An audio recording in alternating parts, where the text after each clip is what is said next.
Welcome to Wonderspace. It's great to have you on board.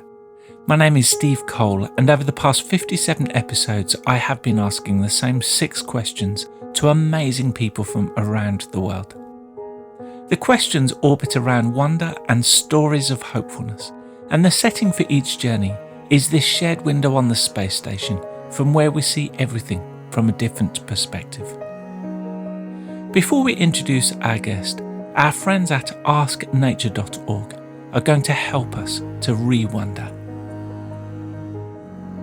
Tunisian desert ants pay close attention to scents throughout their foraging expeditions.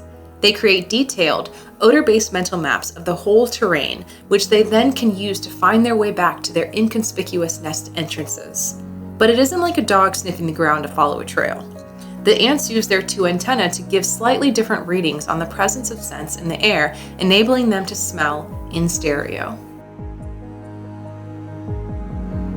Our orbit this week will take us over Western Europe and Northern Africa. And to experience these views with us in this ultimate window seat, we welcome Ben Solanky.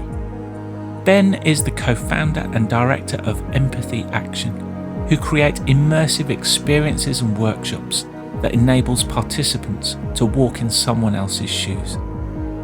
They believe that solving the world's biggest problems, such as the refugee crisis, global poverty, and the climate emergency, starts with empathy. Ben was nominated by our 21st guest on Wonderspace, Reem Al-Sayah, from Damascus in Syria, who told her powerful story as part of Empathy Action's latest immersive experience, called Desperate Journeys. I nominated Ben Solanky because he's a wonderful person who helped me and my family when we first arrived to the UK as refugees, and for his great job raising empathy and helping people all around. The full-length interview with Ben can be found on the Wonderspace Podcast, which you will find on our website and on most podcast platforms.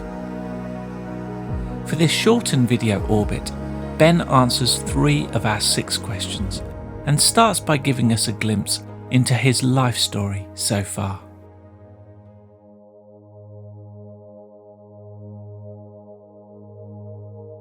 My life story revolves around curiosity and questioning. I grew up in quite an affluent part of the United Kingdom in a place called Sevenoaks. My parents were both keen for me and my brothers to fit in, to excel, to be part of a community. That really seemed like I was surrounded by people who were going places. The reality for us growing up was we were far from affluent, and my dad would often share some of those little moments later on. In particular, I remember him sharing, he said he was able to bring back 3 pieces of chicken to feed his family, and both he and my mum would not touch that. And then I learned a lot more about my parents and what they had sacrificed and done for us. And it turned out I should have really been growing up in another part of the world. I should have grown up in a town called Jinja in Uganda, where my dad was born. And it really turned out that my grandfather moved us all in 1972 when Idi Amin gave the British Indians an ultimatum to either stay and face the consequences or take this time to leave. And my grandfather, decided it was a time to leave. And the real mystery for me is he left based on 2 things. One was a friendship with a couple that he made while he was a treasurer at a church. And the other thing was a promise that this couple made to him. And that promise was, we will look after you, come to the United Kingdom. And that promise, that friendship, led him to lead us all the way to Sevenoaks. And I found myself just so curious about the friendship and the promise. And that has led me into working into charity, thinking that's where I'll find the answer to this, finding out acts of charity, what people do to give and be generous. And it led me to another charity and another charity. And I found I was looking in the wrong place. And every time, I was trying to find out why people do these things and what is this mystery of helping one another. And the more I looked, I realized it's not so much acts as rather moments that people have when they are allowed to empathize with each other and step into one another's situation and learn, live, listen to what the other is facing, and to allow themselves to feel that and allow themselves to be there with the other person. And that was something I realized, whilst I was doing this charity work in bringing businesses to understand issues of displacement. One of the charities I was working for was bringing an experience to Davos at the World Economic Forum, working with the UNHCR. And part of this project was an exercise inviting delegates to step into a simulated refugee experience to allow them to understand the refugee crisis. As I was involved in this particular project, I really had my eyes open to the moments that the delegates were having stepping into this experience, contrasted to where they were, what they were doing.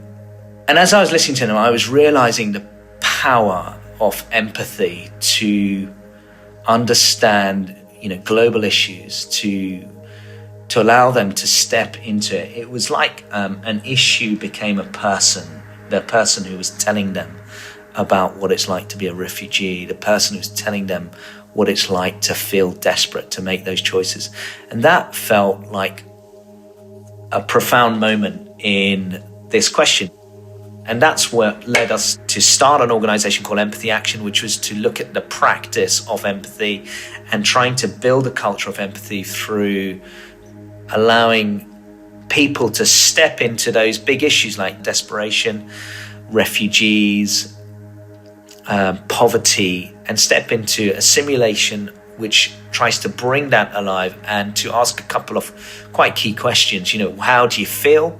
How would you feel being in there? And also, what would you want somebody else to do for you?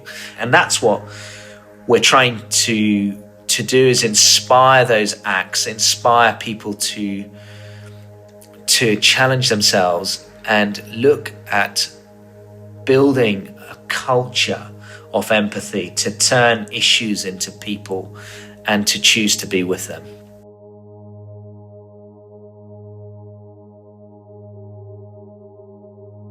My story of hopefulness is a story about a chap called Chris. I met Chris as I was running a simulation in my hometown of Tunbridge Wells, and it was working with a number of agencies where we were focusing on both poverty locally and globally. And one of those partners was a winter shelter. These winter shelters happen up and down our country. Usually it's in January and it runs till about March, and they bring places where homeless people can come in, and there's a lot of listening, there's a lot of provision, there's a lot of trying to support homeless people. And I remember Chris quite specifically because he was quite a cheeky chap, he had a bit of a swagger on him.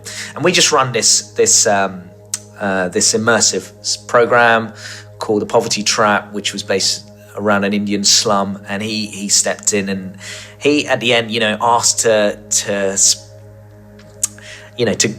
have a word. And so we handed him the microphone. He opened his mouth and said, "I'd just like to thank the winter shelter for helping me. I was there last night, and I woke up this morning. I got these new boots, and I got this jacket." And he was showing it off very proudly. And he said, "About 6 months ago, I lost my job, and my my wife left me and I ended up on the streets. And I'd just like to say thank you to the winter shelter for their help to me. And I remember this became more profound because years later I was at a meeting for the council, and the lady who was there, I was speaking to, I was with an individual who needed help, and the lady said to me, "I remember you." And it turned out she was from the Winter Shelter project, which Chris was from.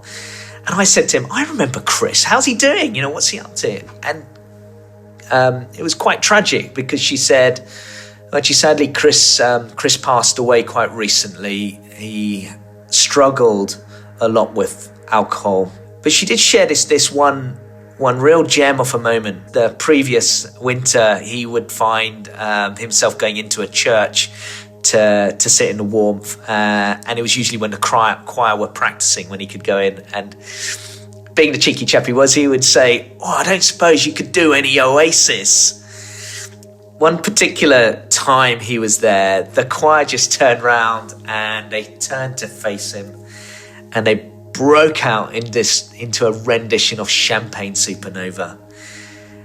And as she said this, I could just see that smile afresh. I could see that swagger. I could see him really enjoying that moment.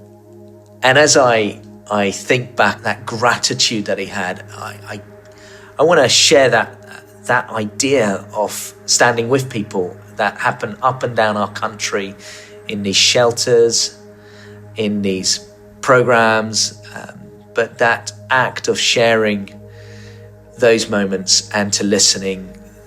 And I think they are quite extraordinary acts of hopefulness, and in contrast to some of the outcomes that happen. But those acts of solidarity, those acts of being willing to be in the moment with Chris and others, I think speak volumes. And if I had one thing I'd love to say back to Chris, I'd just love to say, right back at you, buddy. Thank you.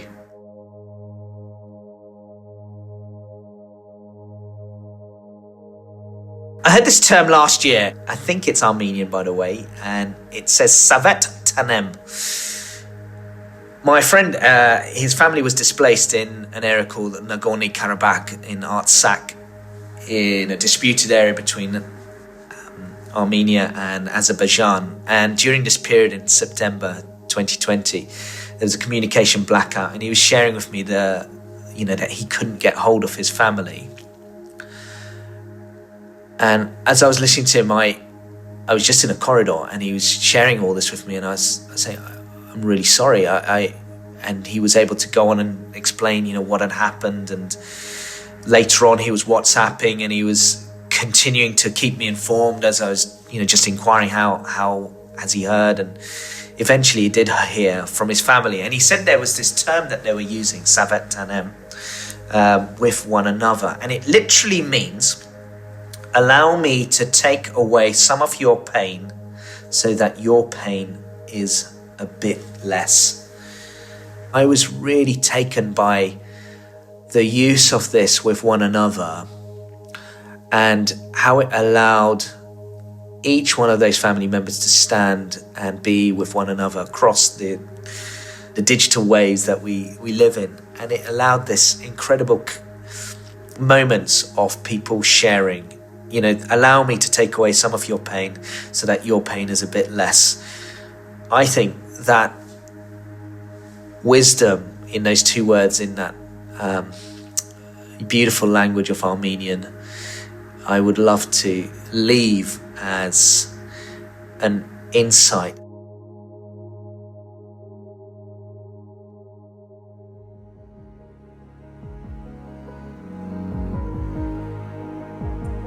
To find out more about Empathy Action, go to empathyaction.org. To engage with the previous 57 Wonderspace episodes, go to our website, ourwonder.space.